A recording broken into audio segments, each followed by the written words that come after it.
All right, this is Lee with 82 Game and 12, and this is a new video series that I'm starting. We're on YouTube channel Sons of Liberty 75, and this series is going to be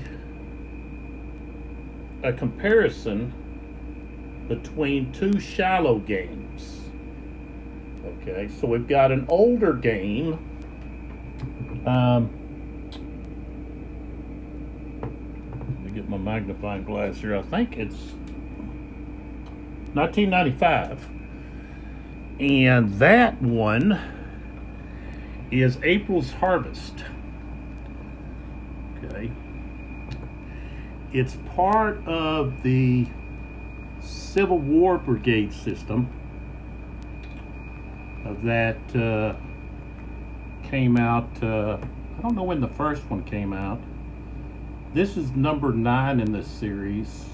It was back when the gamers were still in business and not, I guess, formed into or joined multi-man publishing. And it's called April's Harvest, the Battle of Shiloh, April the 6th and 7th, 1862.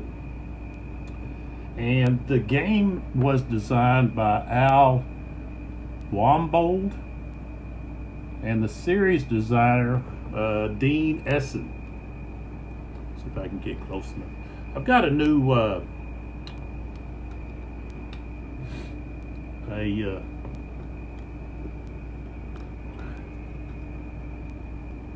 what is that? Let me take this off for a second. I've got some issues here with my new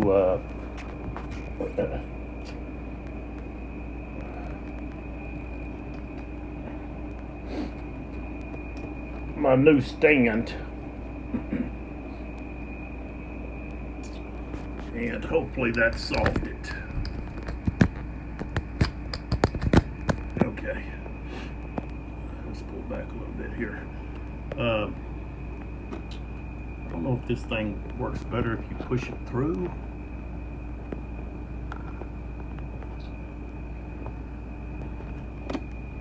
Or what? Okay. We'll see how this goes. I may have to go back to my other oops, can't go too far. Trying to get out of that where I'm not in the lights there, but okay, so let's see if we can close up here on yeah. So here, if I put this up here, what does that do? It's just nothing. This thing's so filthy you can't really see through it, can you? So, of course, I can get closer this way. Okay, so you can see it's Dean and Essig. So that's that game. And to show you the map, okay, we're going to play the Hornet's Nest scenario. Both games have that scenario. And of course, this is north at this end. This is the Tennessee River. And so the Hornet's Nest is right there. Okay. And at the moment, okay, we've got, of course, Grant down here. These little gold discs that I have, those are marking victory locations. Okay. And for the Confederates, they have to capture 10 victory points. So if we look at some of these victory locations, turn that off, there we go. Then so under Grant, okay, there is a 3 for the Confederates and a 1 for the Union. Okay, now the Union we're going to ignore. We're just going to pay attention to the Confederate numbers. And so The Confederates have to capture 10 of these locations to equal up to 10 points, okay, to win. If they don't do that, then they lose. So if we look over at the Hornet's Nest, okay, there's 3 victory locations, okay? But if we look, this one's only worth 1, okay? This one here, only 1. Same thing with this one here. So that's only worth 3 points, okay? If we look a little higher, we see up there's one that's green. That's because that one is already captured. So that's worth 1. So right now they have 1 victory point. They need 9 more. So the higher victory points are actually over here closer to the Tennessee River. Okay. This one down here is worth 10, which is further from, yeah. That's worth 10. So that alone would be enough to get a victory. Okay, here's 3, here's 2, that's 5. 2 more is 7. And of course, there'd be 2 more is 9. And if they, of course, add that to the one they already have and some of the Hornet's Nest, then there we go. I just wonder why, you know, the scenario is Hornet's Nest, why the Hornet's Nest isn't valued higher for victory points. Because I would think that's the whole purpose of the scenario, is to capture that. But I think I'm going to have to move these units back. I think they're located to start in the wrong hex. I don't think they should be adjacent. But the scale of this is, let me see here, make sure I get this right. It's not going to be in this. Now, I'm not using the line of battle. Okay? I don't know that much about that. I don't have any of the line of battle games. So I'm using the series rules version 3.2. Okay? So the scale, find that. Okay, each hex is 200 yards. Each day turn, 30 minutes. Okay, we're not going into night.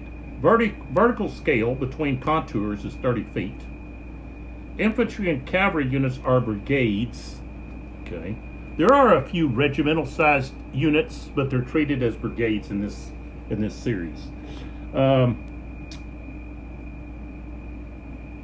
Artillery units usually are 16 gun battalions. So if you have like a 5 strength artillery unit, that's going to represent 16 guns. A strength point of infantry or cavalry is 100 men. And well, it says here, yeah, a gun point is roughly 3 cannons. So that, like I said, 16 would be actually 15, but so forth. So there's no really difference or, you know, they don't give different types of artillery pieces. It's just generic. So, all right. So that's the April's harvest. So you got 30 minutes per turn, and so we're starting on at the 12 o'clock hour in this scenario, and let's see, we go to 6:30 p.m. So, all right, that's going to be 1, 2, 3, 4, 5, 6, 7, 8, 9, 10, 11, 12, 13, 14. So we're going to have 14 turns. And I guess the Confederates go first. It says the Union player sits up first. Let's see what it says. I think at the beginning it says here in the rules. Let's see if it says who actually goes first. Of course, we don't have any plus size weapons. And we're not going to worry about the artillery ammunition track in this scenario. No unit can enter the All River Hex. Sunken Road. Units that are in the sunken road are treated as if they're in a trench for fire combat and morale purposes. Pawns, so they're just small for historical purposes only. Indian mounds, same thing. And rain is not going to affect. Well, let's see.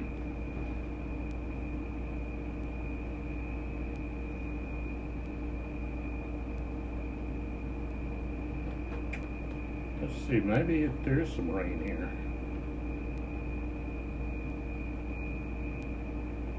Oh, no, there's not. Okay. Of course, we've got some other special rules that I'm going to have to go over. Trying to see if it says anything about who actually goes first. Because it really doesn't say who's going first.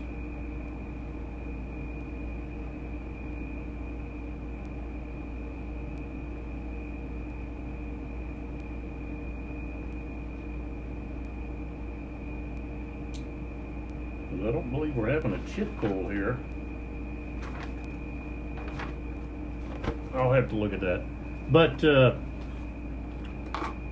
our losses are, of course, recorded on this loss chart.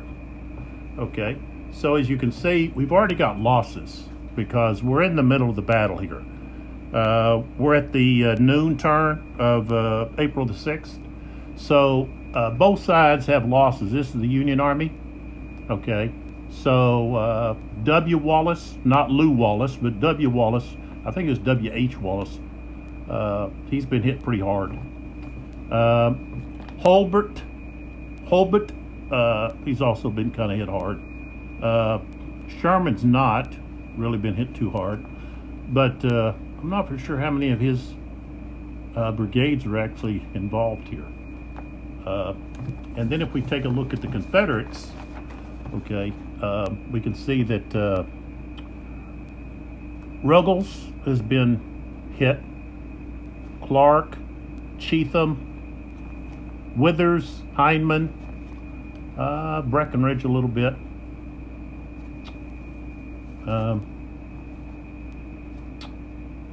So that's what we got there. So that's how we're keeping track of that. And then the other thing is I'm going to have to do, of course, the orders, which I haven't done yet. Give out the orders for the different divisions and so forth.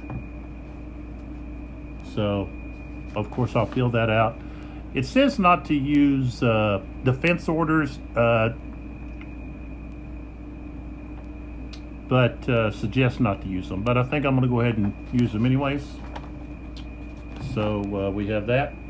I'll talk about the special rules when we get ready to go. One of the things is, in this scenario, the only way that a Confederate unit counter, okay, can move is if a leader starts the turn with that unit. Okay, so basically you have the leaders running around giving orders, then running to another group to give orders the following turn. And then they have to run back and forth and run all over the place, basically, is what's happening in this scenario. So, for example, over here, okay, if we look at this unit here, Chalmers, okay, this unit, okay, at the 12 o'clock turn cannot move, okay. Withers is here, okay, and this is part of his division. So Withers would activate, okay, Jackson here, the Jackson Brigade, okay, and then they could move and attack. Then he would move to here, and the following turn they could then move, but Jackson's brigade wouldn't. And so that's how this scenario handles command, okay, for the Confederates. All right.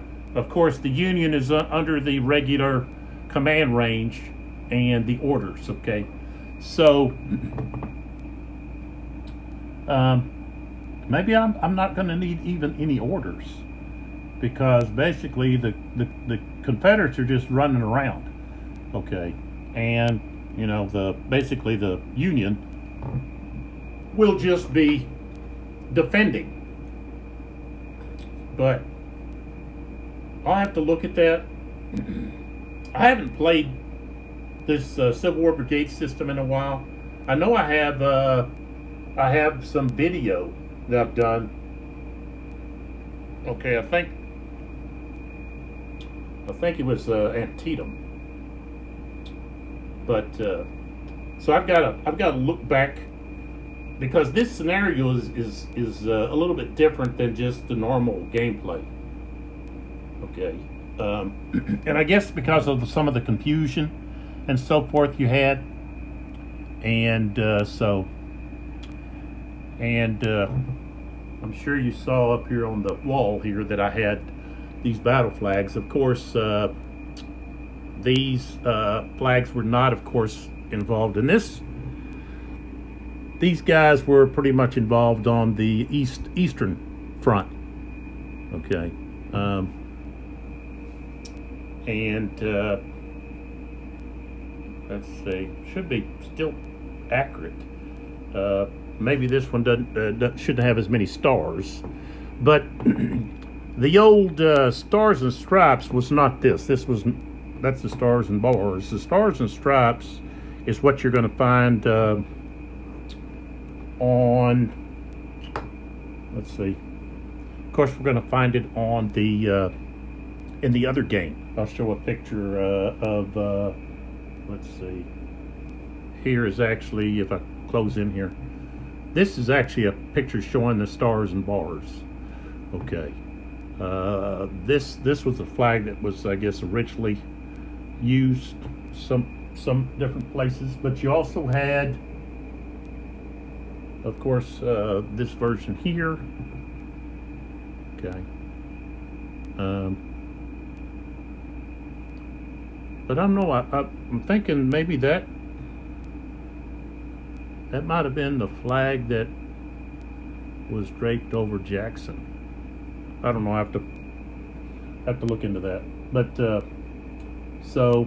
but you know, I had those flags from the video I did over.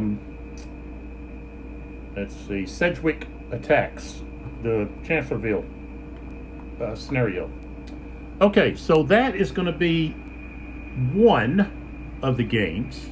The other game, okay, we're going to slide over here, of course, is going to be Shiloh the First Day, Revolution Games. And so, let me turn this up so that I can get out of the light there a little bit. All right, so this just recently, I guess, came out. It's the 11th volume of the American Civil War series. And I'll show you all the people involved here. So the designer of this volume is Steve Carey. Roger Miller, developer. Art, Edmund Hudson, of course, did the map. Charles Kibler, Mark Mahaffey.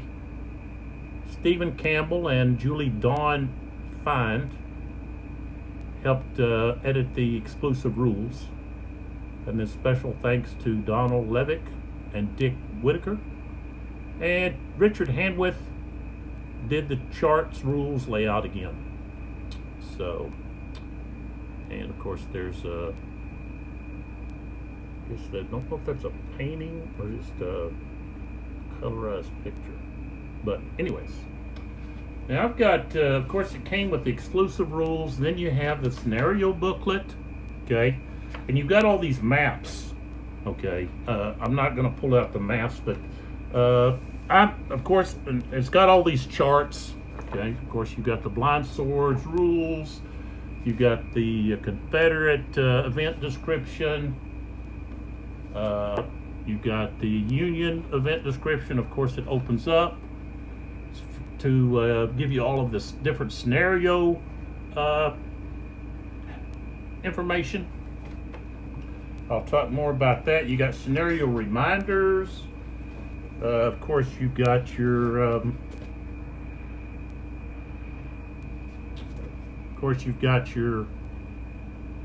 combat charts.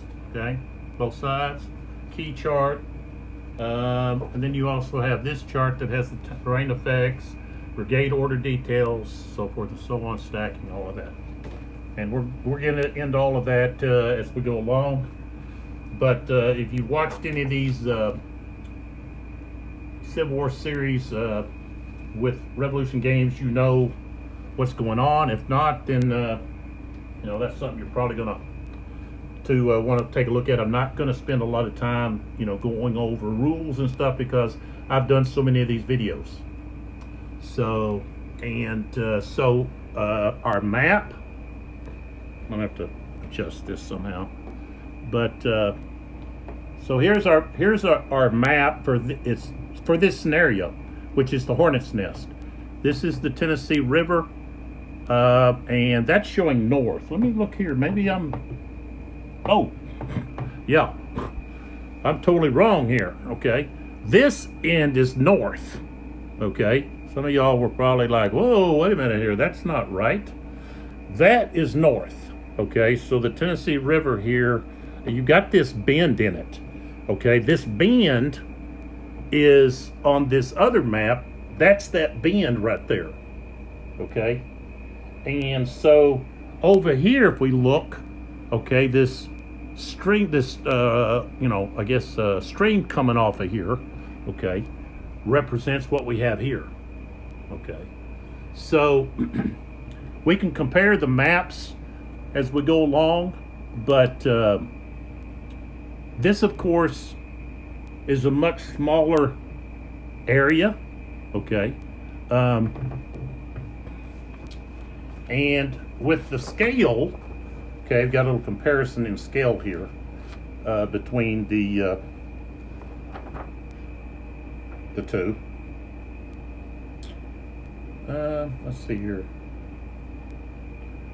I think it's 150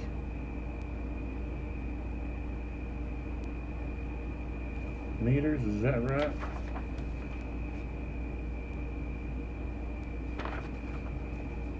Let's see if I can find the scale here on here. Maybe it's on, where's the scale at?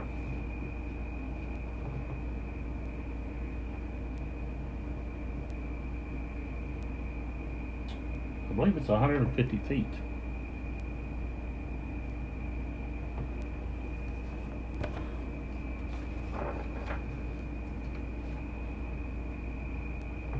Okay, yeah, 150 yards, not feet, 150 yards, each hex. Okay, infantry units represent individual regiments or battalions, and then rarely companies. So this is regiments. The other game is brigades, okay? And so a brigade is going to have roughly well,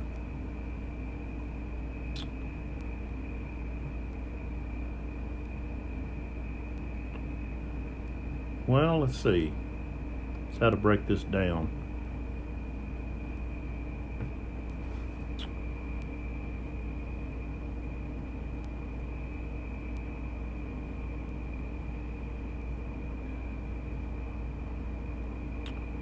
Well, like a brigade is going to have, you know, 4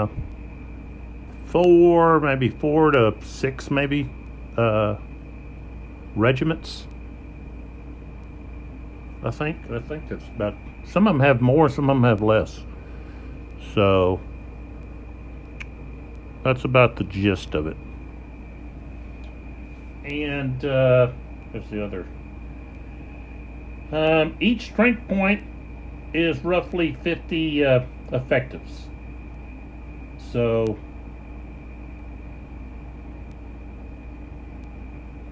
artillery batteries, okay, they're batteries, or sections. 1 strength point equals 1 gun, while in the other game, 1 strength point equals 3 guns. Okay. Turn approximately 30 minutes of real time. So the time is going to be roughly the same. The main difference is going to be the size of the hex and the units. Okay. So we've got regiments in one game and brigades in the other. So April's harvest is going to be pulled out from a it's a larger it's pulled out from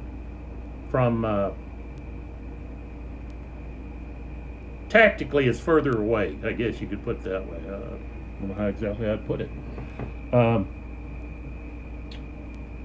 So instead of showing or having the regiments, okay, you just have the brigade. So the brigade is not really splitting up into regiments. Well, you could say they are, but and the way that they do that is through these, let me show you here, these extend markers, okay? So when they use those extend markers, that's where you would see like the brigade splitting up into regiments, okay? But of course, in April's harvest, those regiments have to stay joined. You know, they can't run off on their own, okay? And at this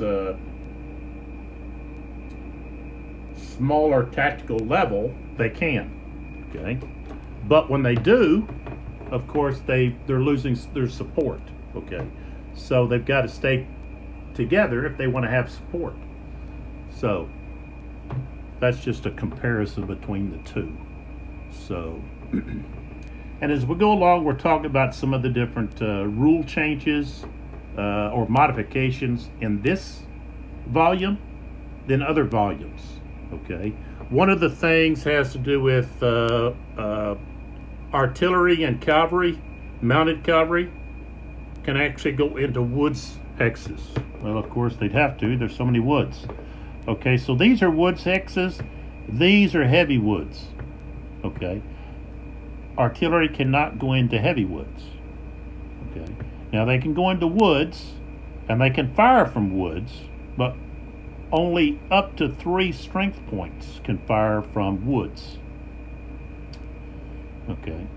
So if they want to go through heavy woods, they'd have to be on a road, okay, or a trail, so forth. All right. And I don't know if there are any trails going through the heavy woods. So that's one of the things that's a little bit different in this volume than other volumes. Plus, we have what's called wrecked brigades, and you know, we can talk about that if it applies. Trying to see here, what else was it that was different? Oh, we've got the camp hexes. I don't believe we have any camp hexes in this scenario. Okay. Of course, this is also the hornet's nest scenario. So both of these will be dealing with just a small portion of the battle, okay, around the hornet's nest. And of course, victory is going to depend on, okay, these locations. If it's a blue and a red circle with the star, white star, then either side can gain victory points from that location. If it's only with a red circle, it's the Confederates. If it's only a blue circle, then it would be the Union. Okay. These other numbers, of course, are the elevation, which is really nice. I'm very pleased that they decided to use this to help with elevation. We do not have that in the gamers version. Okay, there is no elevation numbers. It's all based on color, and you have to use the elevation color guide. Okay, So this actually only has, let's see how many turns we have here. I think we've only got like 6 turns. Let's see, get over to the hornet's nest. Well, no, we have 8. So this scenario is only going from 12 to 3:30. Okay. It's not going to include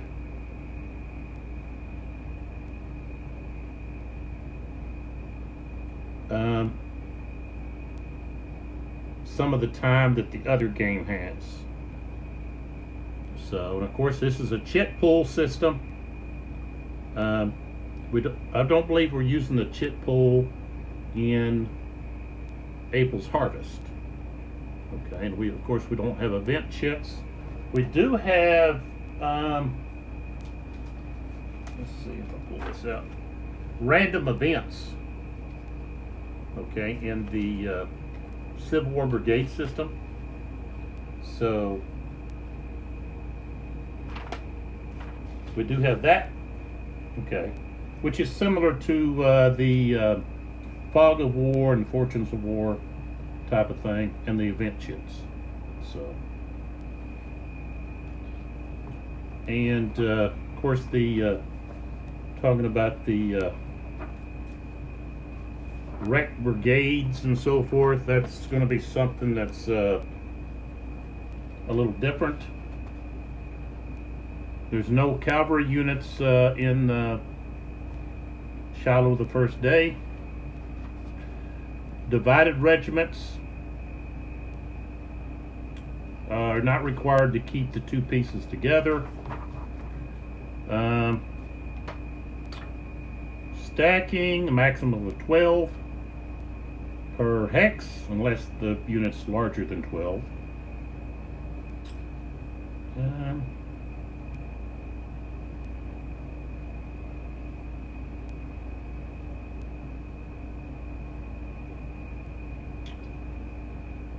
Oh, okay. So there's a new sequence of play step which has to do with checking for wreck brigades. And this is only when Rule 12.9 is in effect, so we're going to have to take a look at that.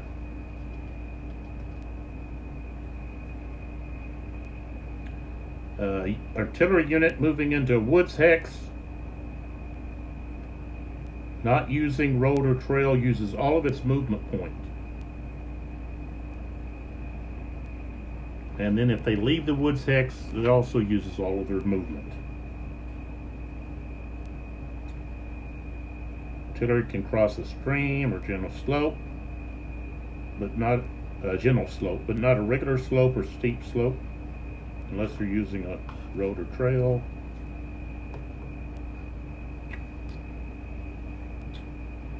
Artillery with an asterisk, I don't think we have any of that, but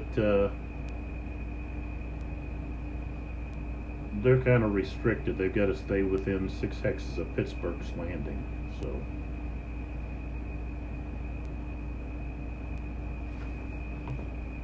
and there's some other rules that have to do with when certain units can be used. We got also gunboats.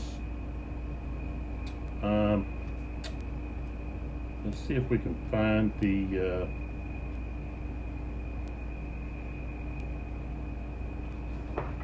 some of these are not going to apply some of these special rules to this scenario. Sound of the long roll. That doesn't have anything to do with this. Trying to find the where it talks about the wreck brigades. Let's see if we can. Okay, yeah. So wreck brigades. Let me pull back here and then show this. Okay, so okay, and so a scenario is going to state whether this rule is applicable or not. Okay, to start the in-turn procedures phase, check to see if any Confederate or Union brigades are wrecked. A brigade is wrecked if both conditions apply below. At least one non-fragile unit is in the eliminated box or on the broken track. Non-fragile unit. It has all of its infantry units either eliminated, on the broken track, or depleted, or any combination thereof. In other words, if any brigade has at least one fresh unit on the map, it cannot be wrecked. If so, the entire brigade is wrecked. This includes future reinforcements. Okay. Immediately remove the brigade's activation marker from play. Place a wreck marker on the brigade space on the brigade activation card. Shift any of the wrecked brigade units on the broken track to the eliminated box. Units in the eliminated box remain there. A wrecked brigade is not eligible to be activated by any leader, including the CIC. Instead, during the in-turn procedures phase, a wrecked brigade may perform one of the following: withdraw, or rally, or do nothing.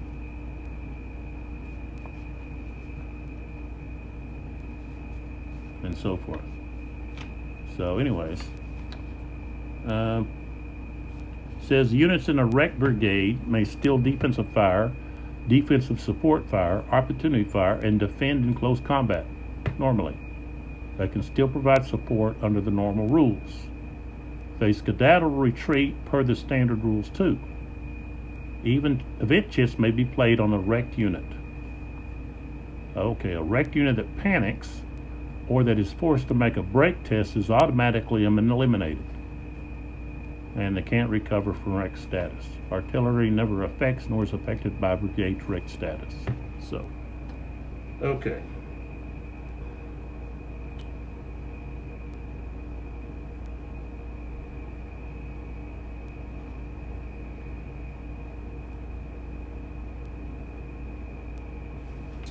Oh, here's something. Okay. So it says here, units on the map cannot use the rally chit to rebuild in this game. They can still potentially rebuild if that brigade has been issued a regroup order, unless the brigade is wrecked. So the rally chit can't be used to rebuild. All right. So all of that I'm going to have to take a closer look at. And of course we've got the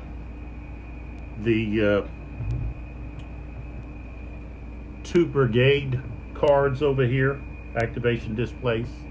Okay. Johnston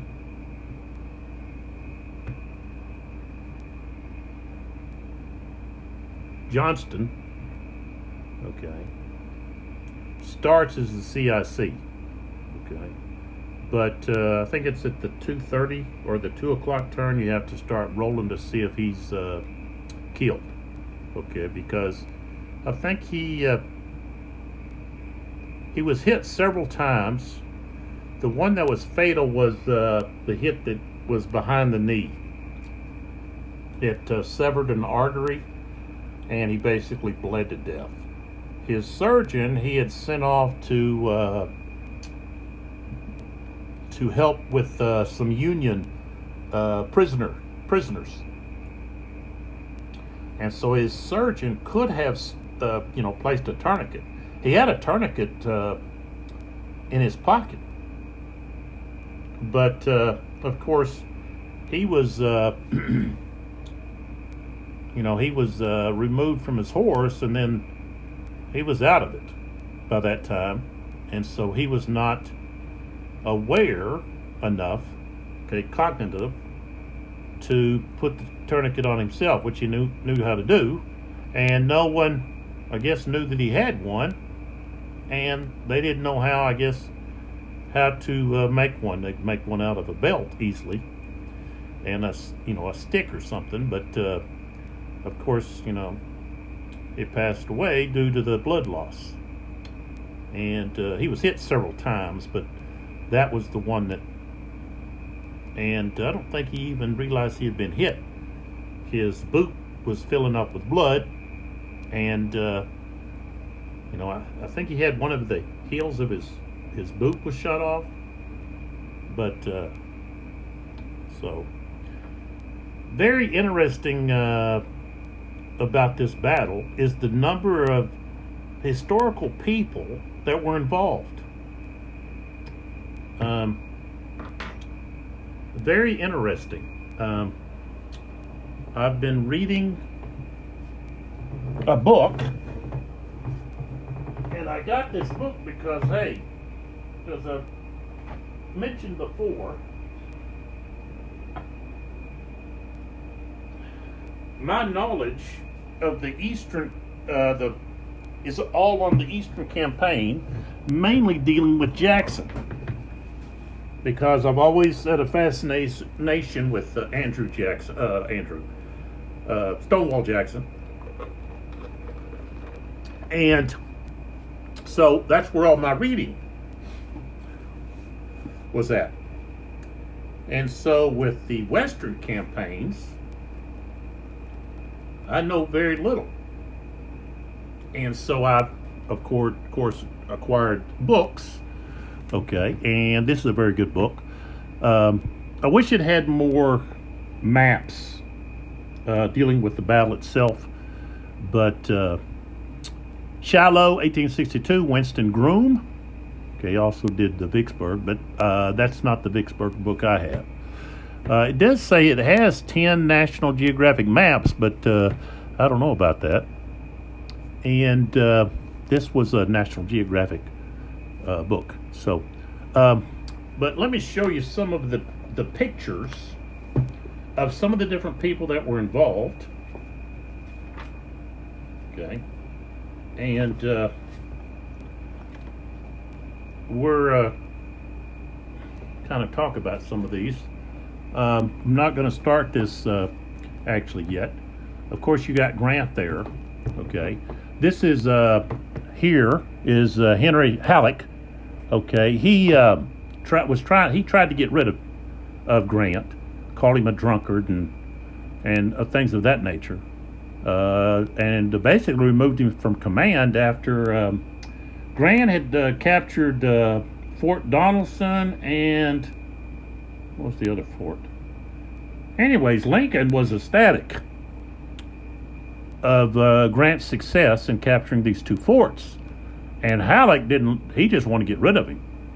And when he tried to, he removed him from command.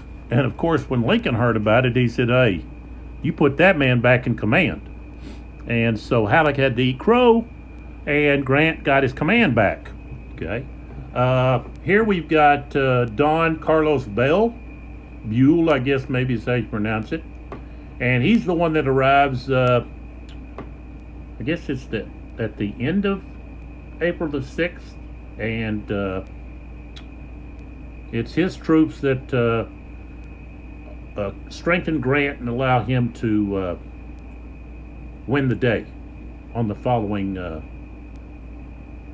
day, April the 7th. Here's Sherman.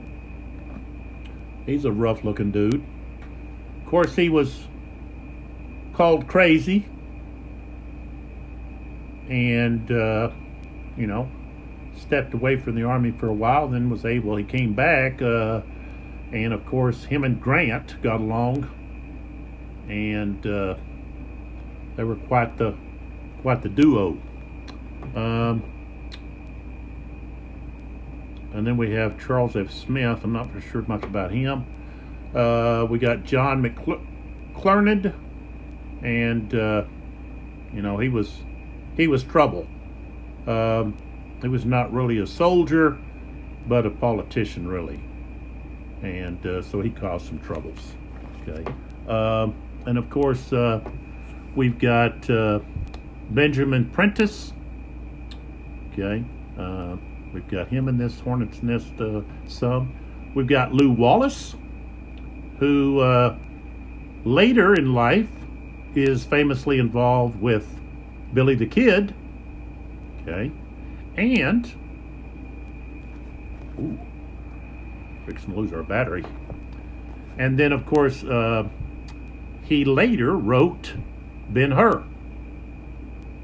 So he got lost and took the wrong road and was not able to get to the battle on the 6th. And Grant was not too happy with Lew Wallace. He needed his fresh troops. Here's Halbert.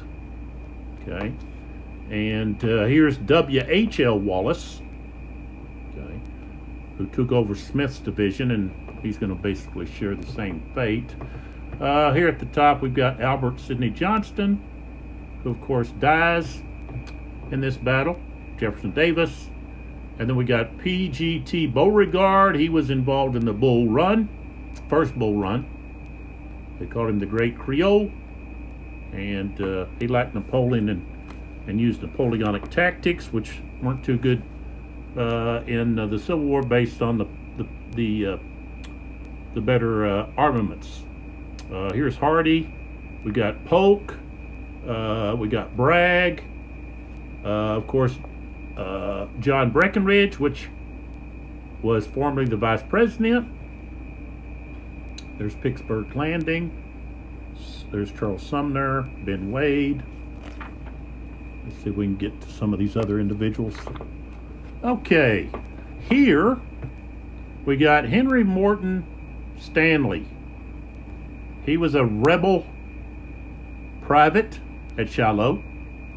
And of course it says here he later became famous for finding Dr. Livingston.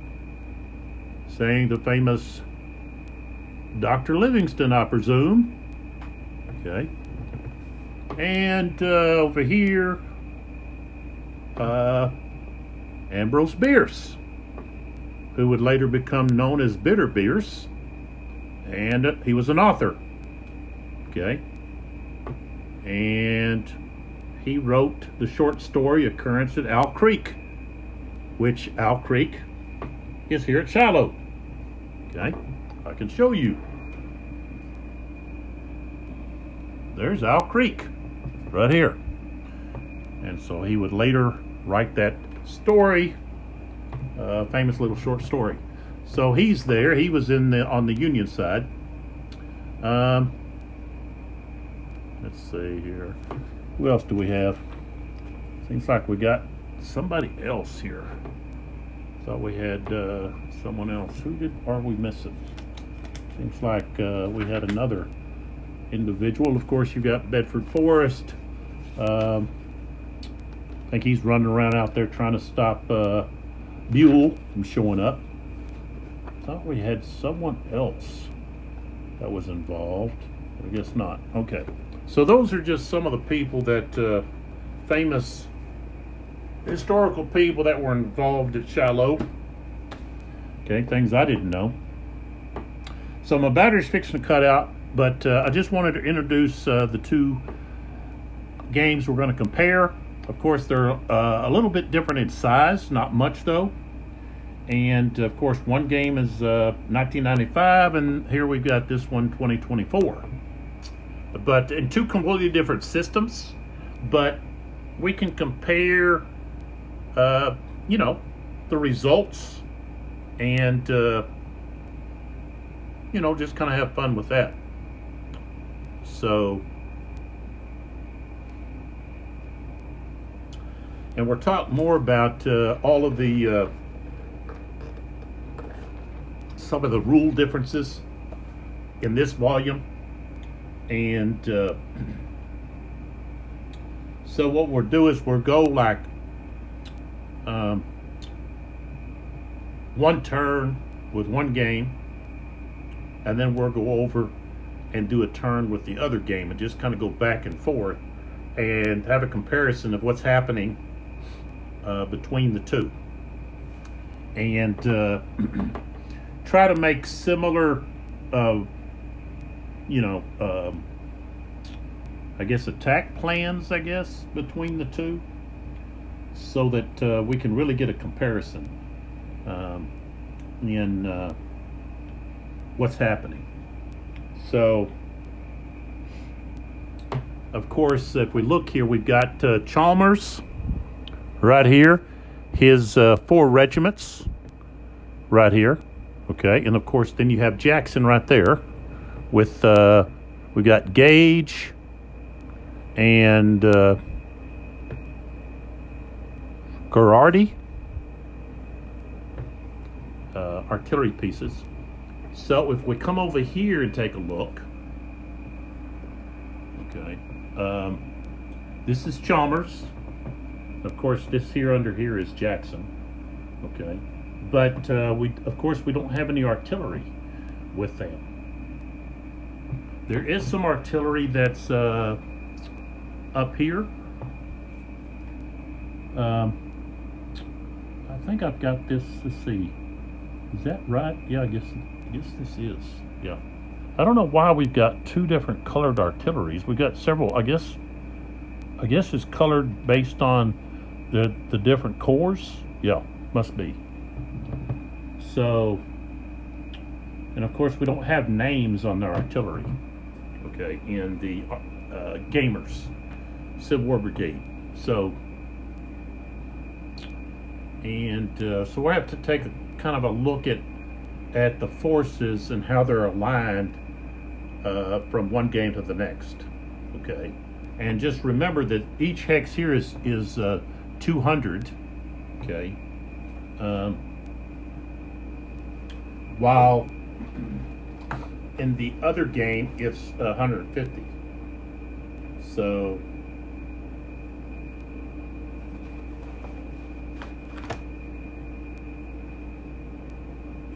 but they're both yards, so you're looking at 50 yards difference. That's 150. What's that? 150 feet.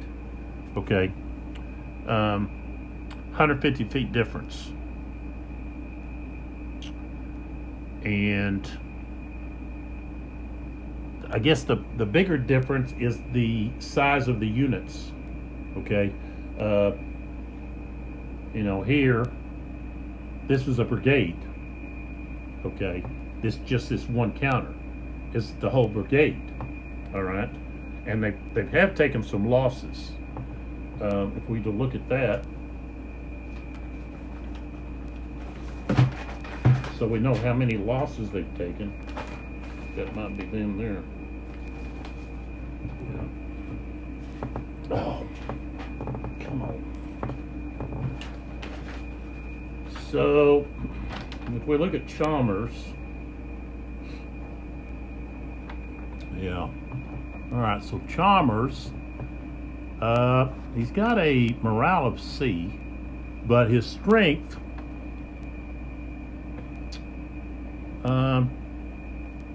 is 3 boxes shy of being an A in strength. So, and each box, I believe, is 50 men. So, if you look at this, 1, 2, 3, 4, 5, 6, 7, 8, 9, 10, 11, 12, 13, 14. So we'd have to add that up, 14. So I think that'd be about 700 men. Okay. So if we look over here, okay. No, wait, might be 100. Is that right? I think it's 100. Let's see. Yeah, 100. Okay, so that's okay. So that's 1,400 men. Here is where you've got each of these is worth 50. So here we've got 14, 22, 31. So, you know, there you go. So, you know, really close to being the same size, except here we're represented with 4 counters, and over in the other game it's 1 counter. But roughly we're looking at the same number of troops. So, all right, so the next video will be the first turn, the 12 o'clock turn, looks like usually in Revolution games, this is the blind swords system. They're 20 minutes, I believe. But here it's 30 minutes. So the time is going to be exactly the same. The time scale will be exactly the same. So the only difference is we're going to have a lot going on because each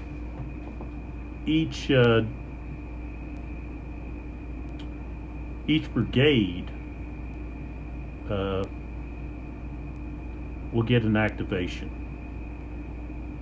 Well, I guess the same thing has happened. Except the Confederates are all, I believe, pretty much all moving the same time if they have a leader with them. So, we're going to have some difference in how the command structure works between the two, but that's because we've got different systems.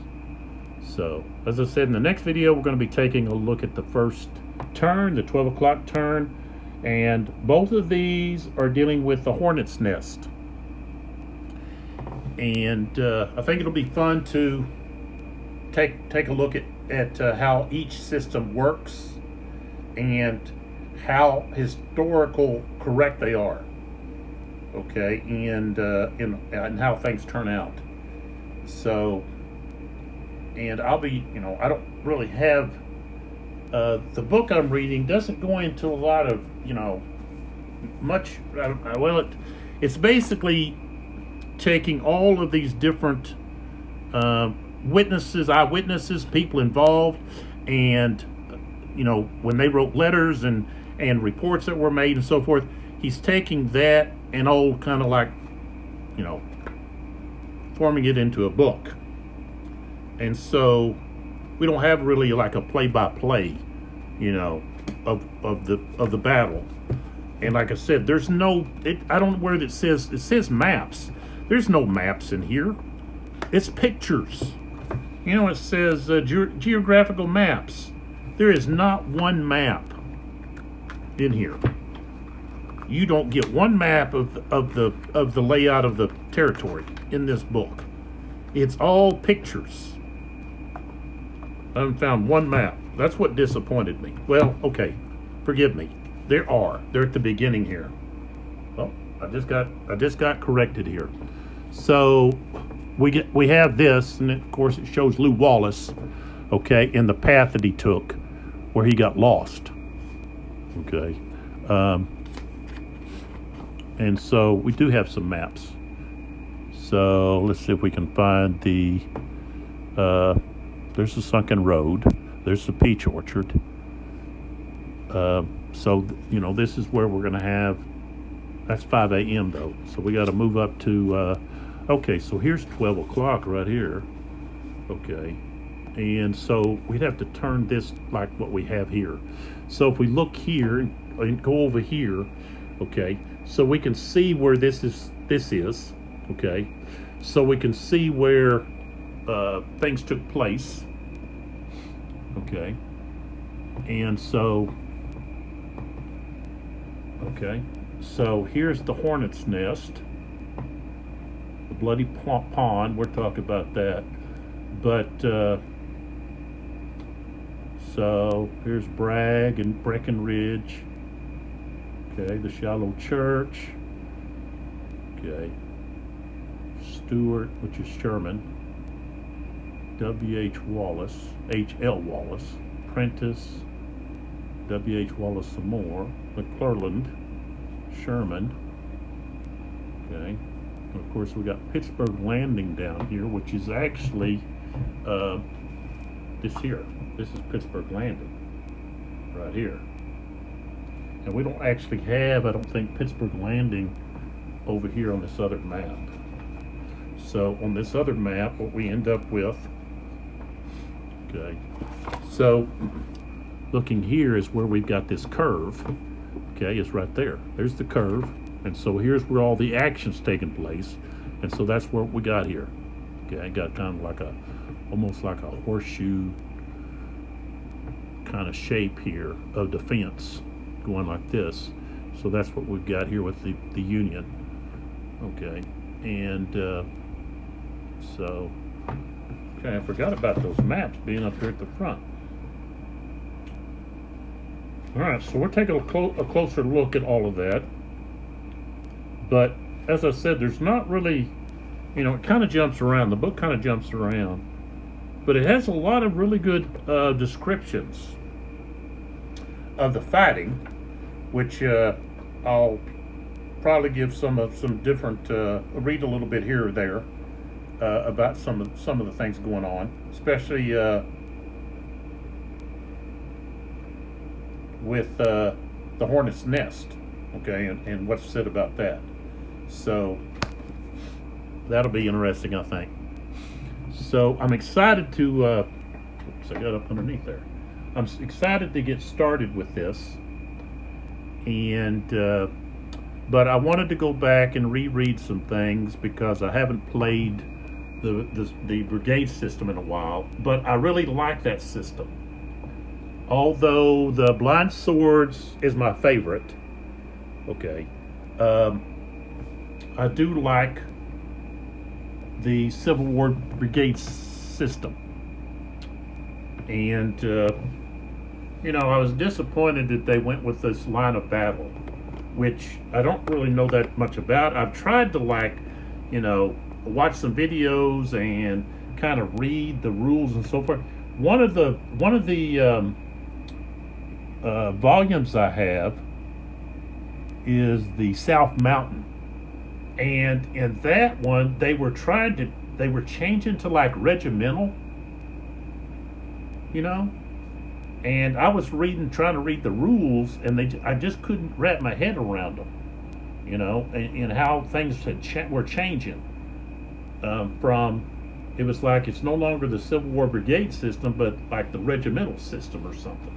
And then it was like after that they went to the line of battle, and those line of battle, man, those are so expensive. I appreciate Revolution Games in keeping prices at a level that we can afford, and that you have an option of just doing the non-boxed version, Ziploc version, and being a little cheaper that way. So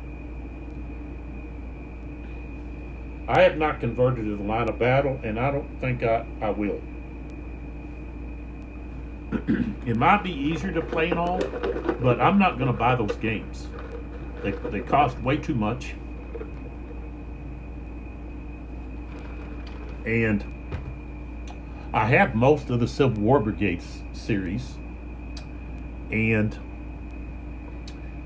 I really prefer playing the Blind Sword system. It's so much easier to play, and I like the maps, the counters. I like the chit pull, and so I just I really like what Revolution Games has been doing with the series. So of course I'll mainly probably be playing the Blind Sword system. But occasionally, I like to do something a little different, and I've got the Civil War Brigade system that I can pull out, and you can find most of these games. There's a few of the Civil War Brigade system that is very expensive. I guess they're just kind of hard to find or something. But there's a few of them that are really expensive. But most of them, I found, of course, the April Harvest. There's a sticker still in the box. I had a game store in Oklahoma City, and I got it for $10, which was really a good price. So, but we're going to start the first turn. You can see the plastic Civil War men that I've got. I got those at Hobby Lobby, and I've put them out in some of the other videos I've done. Civil War just kind of helps to add a little, I guess, environment, or actually, I guess, aura, or what I'm trying to say here. Just adds a little bit to what we're doing. So come on back, see what we're doing.